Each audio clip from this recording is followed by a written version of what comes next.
नमस्कार। मेरे इस YouTube चैनल पर आप सभी का हार्दिक स्वागत है, अभिनंदन है। आज मैं लीवर के बारे में बताऊंगी, जिसको हम हिंदी में यकृत कहते हैं। लीवर, ये लीवर क्या है आप सब जानते हो, और आपकी परीक्षा के पॉइंट ऑफ व्यू से बहुत ही आवश्यक है। तो आज आप लीवर के बारे में समझें और लीवर के क्या कार्य हैं, हमारे बॉडी में लीवर का क्या इंपॉर्टेंस है, इसको हमें जानना जरूरी है। कई बार आप देखें लीवर डिजीज हो गया, लीवर खराब हो गया, तो लीवर क्या है, हमारा वाइटल ऑर्गन्स है, जीवनावश्यक अंग है, और ये शरीर की सबसे बड़ी ग्रंथि भी है।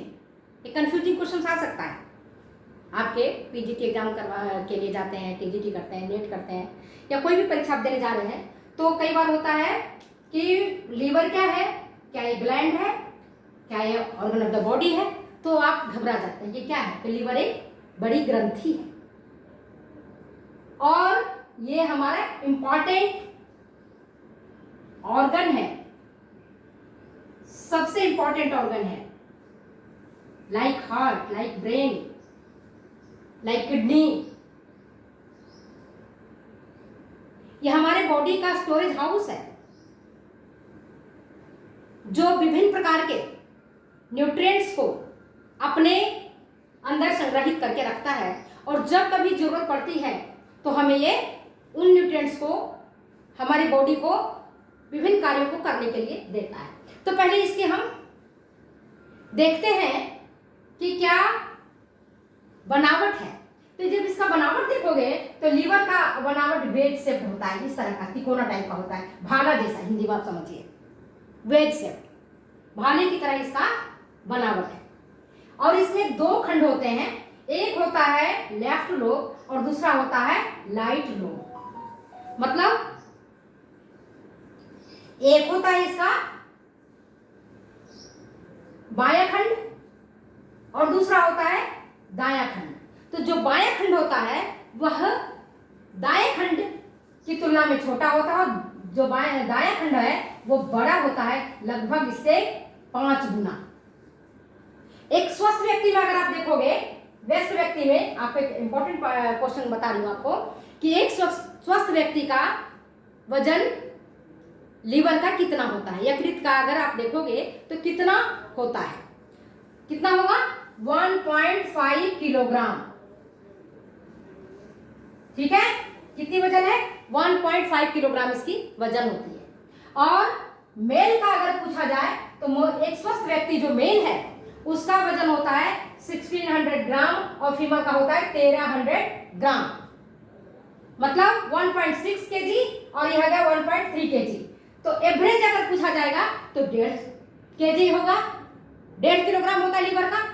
अगर मेल का पूछा जाएगा तो 1.6 होगा, फीमेल का पूछा जाएगा तो 1.3 होगा। अब आपको समझ में आ गया, इसके दो लोब हैं, दो खंड हैं, और लीवर को बोलते हैं हिपार, कई बार हिपार बोलते हैं, इसीलिए इसी सेल्स को बोला जाता है हिपैटिक सेल्स। इसको सेल को क्या बोलते हैं, जो आगे मैं आपको बताऊंगी, hepatic artery, hepatic water when, है ना, इसके सेल्स को क्या बोलते हैं, हिपैटिक, हिपार से बना है इसलिए इसको बोलते हैं हिपैटिक सेल। लीवर को हिपार बोलते हैं, HEPAR, हिपार, और इसी से ही हिपैटिक सेल कहलाता है।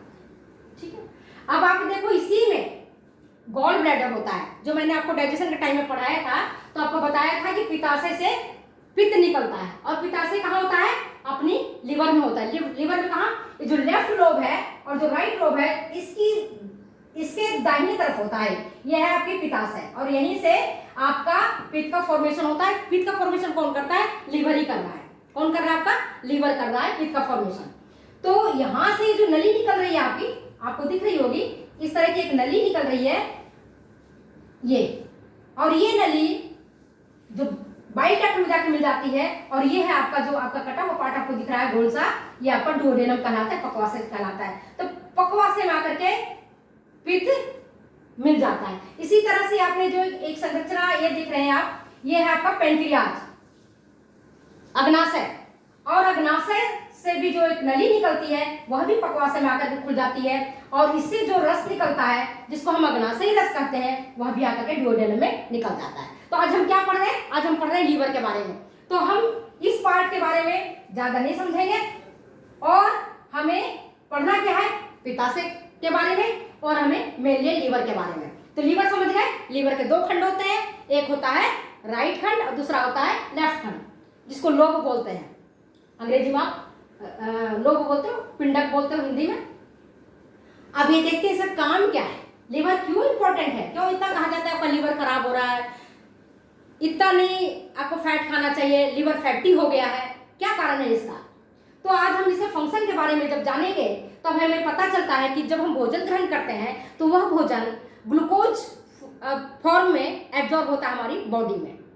ठीक है, जो भी आप अनाज खाते हैं, रोटी खाते हैं, या जो भी कार्बोहाइड्रेट आप ले रहे हैं, चाहे आलू के रूप में ले रहे हैं या किसी भी फॉर्म में ले रहे हैं, चीनी के रूप में ले रहे हैं, गुड़ के रूप में ले रहे हैं, शक्कर के रूप में ले रहे हैं, वो सब के सब ऐसे एब्जॉर्ब नहीं होता है, बल्कि वो टूटता है और बन जाता है मोनोसेकेराइड। मोनोसेकेराइड में वो मेनली होता है, उसका जो एब्जॉर्ब होता है ग्लूकोज, और वह ग्लूकोज जितनी जरूरत होती है हमारी बॉडी को काम करने के लिए उतना तो ये ग्रहण कर लेता है, और रिमेनिंग ग्लूकोज को ये ग्लाइकोजन में कन्वर्ट करके अपने पास रख लेता है लीवर को।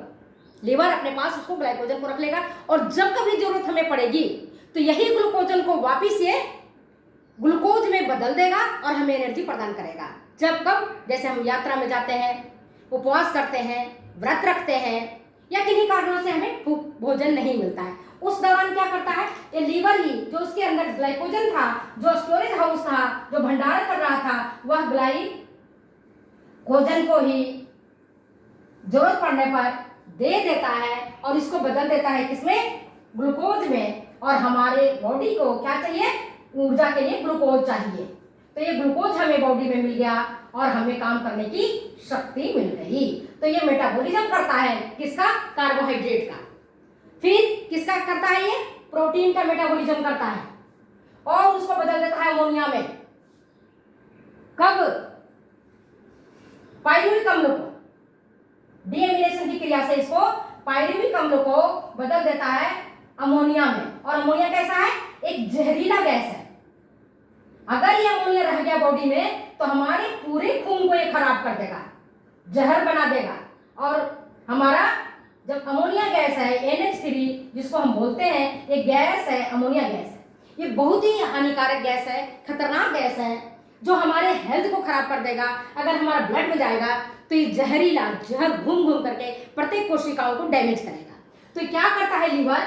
इस अमोनिया गैस को तुरंत ही प्रतिक्रिया करके, इसके जो हिपैटिक सेल्स हैं जो मैंने आपको बताया, या हिपैटिक सेल्स उसके साथ प्रतिक्रिया करता है और उसको बदल देता है यूरिया में, यूरिक एसिड में, और फिर भेज देता है उसको कहाँ? किडनी में, वृक्क में भेज देता है, किडनी में। और किडनी में उस यूरिया का मूत्र के माध्यम से, यूरिन के माध्यम से बाहर निकल जाता है। समझ में आ गया? तो कितनी इंपॉर्टेंट काम कर रहा है। हमें हमारी जो एक्स्ट्रा ग्लूकोज है, जो हमारी जितनी हमारी बॉडी में जरूरत है उतना ये रखता है, रिमेन को ये ग्लाइकोजन के रूप में अपने पास संग्रहित कर देता है। और इससे भी अगर अतिरिक्त हुआ तो फिर ये ब्लड के माध्यम से भेज देता है कहाँ? मसल्स को में, वहां जाकर के फैट के रूप में, फैटी एडिपोज टिश्यू के रूप में जाके जमा हो जाता है। ठीक है, इसी तरह से यह विटामिन ए, अमीनो एसिड का भी संश्लेषण करता है। अमीनो एसिड का संश्लेषण क्यों करेगा? क्योंकि जब प्रोटीन टूटता है तो क्या बनाता है? Amino acid. और ये अमीनो एसिड क्या काम आता है? ये इसका मुख्य काम है प्रोटीन का, आप जानते हो, ग्रोथ, वृद्धि और वृद्धि के लिए, कोशिकाओं की वृद्धि के लिए। जहां कोशिकाएं टूट फूट होती हैं उनकी मरम्मत के लिए, तो जहां जरूरत पड़ता है वहां ये अमीनो एसिड को भेज देता है ब्लड के माध्यम से कि जाओ और उन ऊतकों को और उन टिश्यूज को, उन सेल्स को मरम्मत करके आओ। अगर एक्स्ट्रा है अमीनो अम्ल, मान लो बहुत ज्यादा है, तो क्या करेगा? वो ग्लूकोज में, इसको भी ग्लाइकोजन में कन्वर्ट कर देगा, जितनी जरूरत है उतना तो ले लेगा, और फिर इसको भी, अमीनो अम्ल को भी ग्लाइकोजन में कन्वर्ट कर देगा। तो कई लोग क्या करते हैं? प्रोटीन लेते हैं अपने आहार में। इंपॉर्टेंट क्वेश्चन बता रही हूँ। प्रोटीन लेते हैं, वो कार्बोहाइड्रेट नहीं लेते हैं। सोचते हैं दूध खा ले, बादाम खा ले और मांस मछली खा ले, है ना, और कार्बोहाइड्रेट नहीं ले। तो क्या होगा उस स्थिति में? उस स्थिति में प्रोटीन टूटेगा, बनेगा अमोनिया और अमीनो अम्ल बनेगा। अमीनो अम्ल जो बनेगा तो ये इसका काम है, पहला क्या काम है, जब आपको कार्बोहाइड्रेट के माध्यम से ऊर्जा नहीं मिलती है बॉडी में तो प्रोटीन टूट करके उसको ऊर्जा देता है।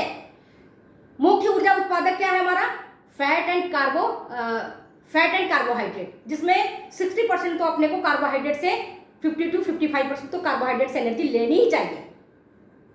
लेकिन कई लोग जो धनाढ्य होते हैं वो क्या करते हैं, अपने बच्चों को भी दूध दे देते हैं 1 गिलास सुबह पीने के लिए, और साथ में अगर बिस्किट और ब्रेड देते हैं तब तो चलो कार्बोहाइड्रेट मिल गया। लेकिन अगर केवल दूध दे देते हैं तो क्या होता है, वो अमीनो अम्ल बनेगा। उस अमीनो अम्ल का जो काम था टिश्यूज का रिपेयर करने में, बच्चे के ग्रोथ के लिए या गर्भवती माता के ग्रोथ के लिए, अब वो काम ग्रोथ का काम नहीं करके अब वो काम मुख्य काम कर रहा है एनर्जी प्रोवाइड करने का। समझ में आ गया बात। तो ये अमीनो अम्ल को जहां जरूरत होती है वहां अमीनो अम्ल को ये भेज देता है, जहां की टिश्यूज का निर्माण होता है, नए कोशिकाओं का निर्माण होता है, नई तंतुओं का निर्माण होता है। ठीक है। अब ये विटामिन ए का भी सिंथेसिस होता है कैरोटीन के माध्यम से। जैसे गाजर है, पीले फल है, उसमें क्या होता है, कैरोटीन होता है। तो ये कैरोटीन जो हमने कैरेट या पीले फल हमने लिया, पपीता, पपाया या अन्य चीजों से जिसमें भी हमको मिल रहा है, तो उनको क्या करेगा, ये कैरोटीन को विटामिन ए में कन्वर्ट कर देगा। और विटामिन ए आप जानते हैं हमारे स्वास्थ्य के लिए कितना नितांत आवश्यक है। फिर ये क्या करता है, विटामिन ए हमारी आंखों की रोशनी के लिए नितांत आवश्यक है। तो इस तरह से ये स्टोरेज हाउस की तरह वर्क कर रहा है लीवर। और फिर ये कीटोन का निर्माण करता है, और कीटोन हमारी बॉडी के लिए सही नहीं है, इसको भी ये बाहर फेंक देता है। और जो चीज हमारे लिए जरूरी है, जैसे हिपैरिन, एंटीबॉडीज, एंटीटॉक्सिन, इनका निर्माण करके ये सामान्य क्रूसिक अम्ल को सामान्य पोटेशियम सल्फोनाइड में कन्वर्ट कर देता है, जो इनएक्टिव कर देता है। और इस तरह से हमारे शरीर में जो विषाक्त पदार्थ है, जो जहरीला है, जो हमारी बॉडी के काम का नहीं है, उसको ये बाहर फेंक देता है। किस ब्लड के माध्यम से बाहर भेज देता है। कहाँ भेज देता है, तो ये भेज देता है अपना किडनी में, और जहां पर किडनी में इसका एक्सक्रीशन हो जाता है, जो हम आपको बाद में बताएंगे। उत्सर्जन अंग है हमारा किडनी। तो जो भी टॉक्सिन्स है, जो भी हमारा विषैला पदार्थ है, ये सारे के सारे ब्लड सर्कुलेशन के माध्यम से किडनी में पहुंच जाते हैं और वहां से बाहर निकल जाते हैं। इसके बाद ये फैट का भी स्टोरेज करता है। फैट का स्टोरेज कैसे करेगा, फैटी एसिड और ग्लिसरॉल में। तो फैटी एसिड का भी क्या काम है, एनर्जी प्रोवाइड करना है। और अगर एक्स्ट्रा फैट हो गया तो क्या करेगा, इसको फिर ये भेज देगा ब्लड सर्कुलेशन के माध्यम से, ब्लड में भेज देगा, और सर्कुलेशन के माध्यम से ये चला जाएगा फैट्स कहाँ, आपके पेशियों में, मसल से पहुंच जाएगा, और वहां जाकर फैट का संग्रहण हो जाएगा। और जब कभी भी फैट, ये वहां जाकर फैट ड्रॉप आउट में बदल जाएगा।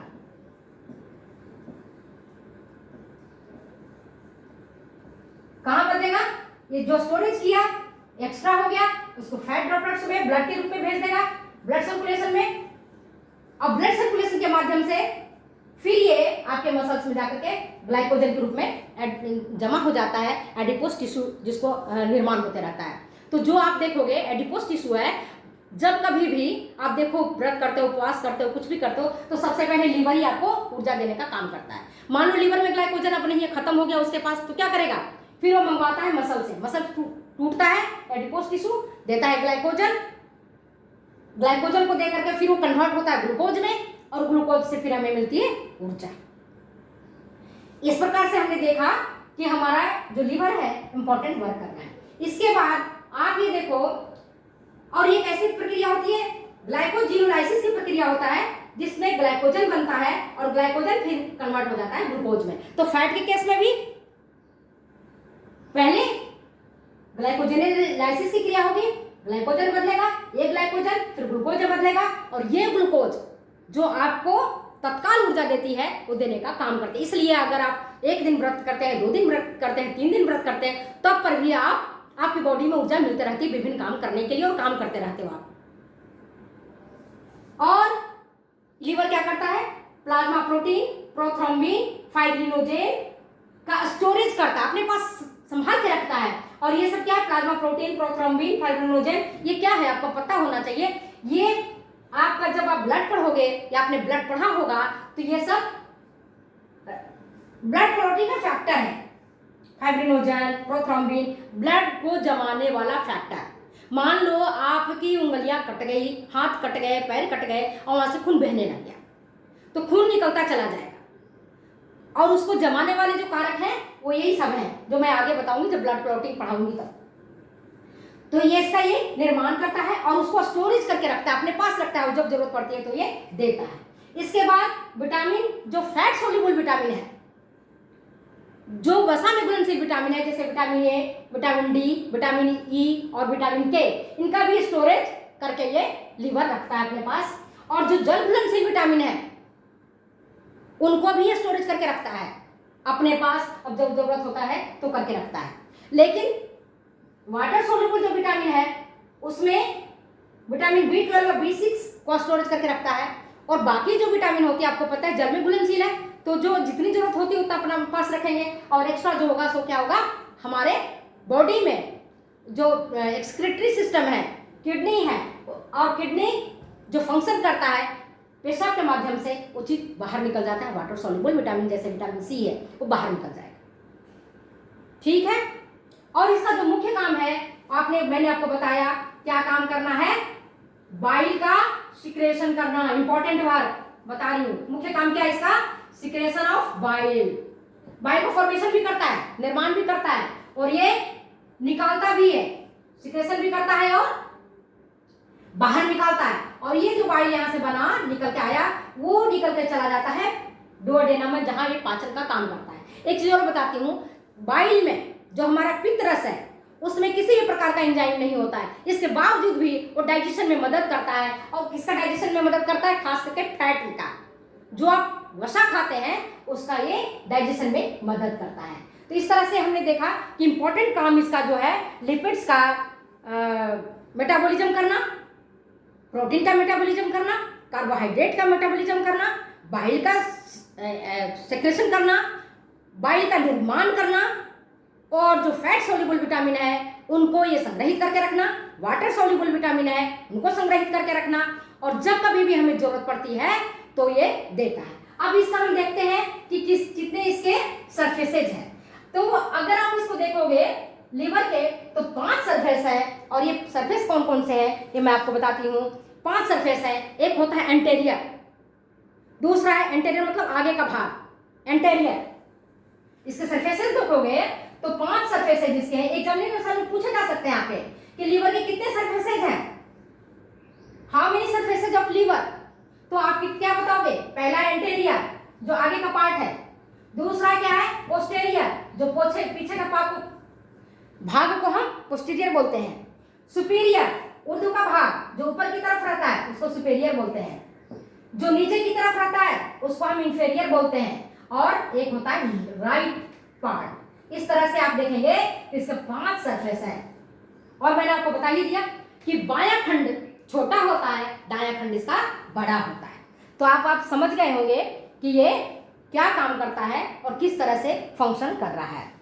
और एक चीज और बता दूं, ये लीवर में एक होता है कूफर सेल्स जो बहुत ही इंपॉर्टेंट है आपके लिए। कूफर सेल्स, ये कूफर सेल्स क्या करता है कि लीवर को सुरक्षा प्रदान करता है। लीवर तो इतना सारा काम कर रहा है तो उसको भी सुरक्षा करने के लिए कुछ ना कुछ चाहिए।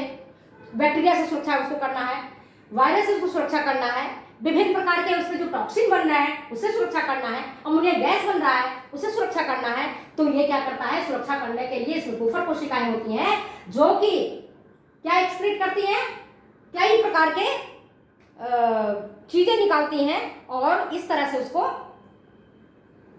लीवर को सुरक्षा प्रदान करती है। तो आज हमने लीवर के बारे में पढ़ा।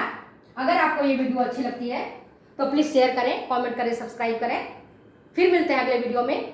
अब जो मैंने चीजें आपको पढ़ाई है इससे संबंधित प्रश्नों को मैं पूछूंगी अगले वीडियो में। तो आप इन जो मैंने आपको लीवर के बारे में पढ़ाया है उसको आप ध्यान से पढ़ें, ध्यान से देखें और फिर मेरे द्वारा पूछे गए प्रश्नों का आप जवाब देंगे। Thank you. फिर मिलते हैं अगले वीडियो में। नमस्कार।